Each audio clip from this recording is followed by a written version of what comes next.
సన్ను అంటలేవు.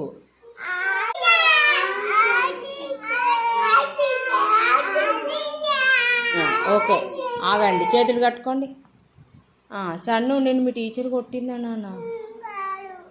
కొట్టిందా?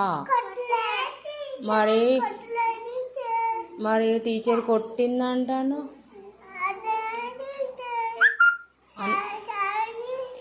అన్నవా నాన్న? మరి మీ కొట్టినావు అంటాడు. మీ టీచర్ కొడుతుందా నాన్న? మంచిదేనా? మంచిదా కాదా చెప్పు. కొట్టిందా నిన్ను? వెరీ గుడ్ నాన్న. క్లాప్స్ క్లాప్స్ కొట్టండి అందరు. సన్ను కొట్టవా? క్లాప్స్ కొట్టవా సన్ను? Very good. నవ్వవా సన్ను? నవ్వవా నాన్న? నవ్వాలి, అందరు నవ్వాలి, అందరు నవ్వాలి. ఓకే వెరీ గుడ్ నాన్న.